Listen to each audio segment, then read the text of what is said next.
That shouldn't be allowed. Raise the mic. Before you go off to your next engagement, I'm curious though, on this tour you've been on, various countries in the Western Hemisphere, have any of your government interlocutors asked you to show evidence of Pakistan's culpability in the initial attack?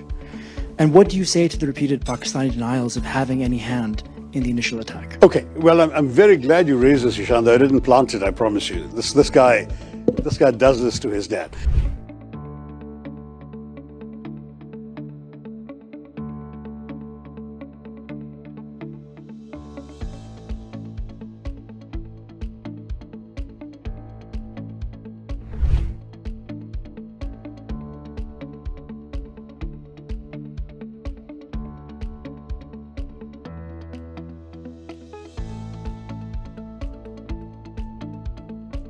Well, our Pakistani friends, I think, like to dangle this nuclear bogey to get all of you excited and anxious.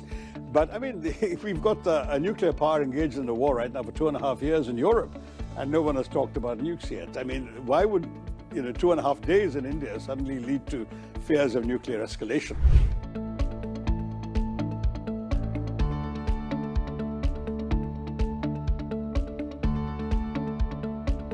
That shouldn't be allowed. This is my son.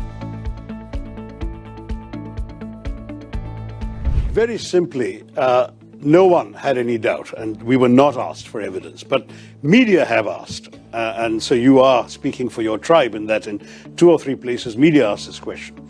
Let me say very clearly that India would not have done this without convincing evidence.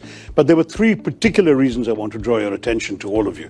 The first is that we've had a 37-year pattern of repeated terror attacks from Pakistan, accompanied by repeated denials. I mean, Americans haven't forgotten that Pakistan didn't know, allegedly, where Osama bin Laden was until he was found in a Pakistani safe house right next to an army camp in a cantonment city. That's Pakistan. Mumbai attacks, they denied having anything to do with it. One of the terrorists was captured alive, his name, his identity, his address in Pakistan, everything was revealed. Under interrogation, he told us where he was trained, what was done.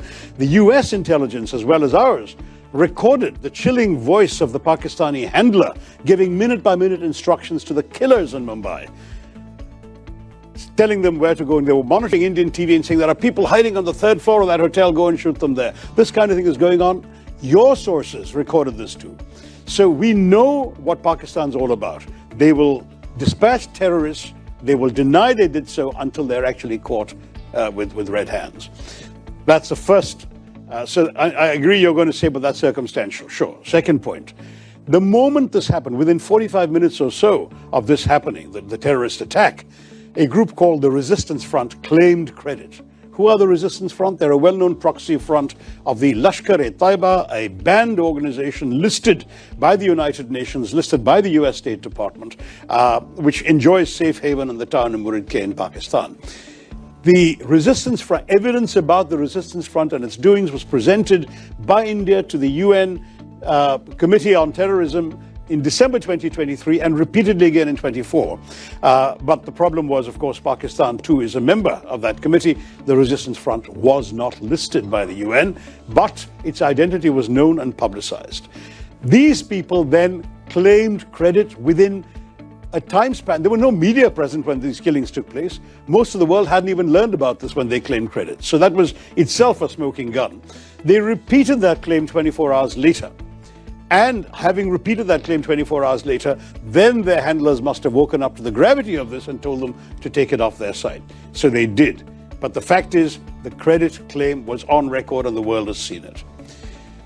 Third, when the first strikes happened on the terrorist camps, funerals were conducted, including for members of some of the key organizations, the Jaish-e-Mohammed in particular, and the Lashkar-e-Taiba.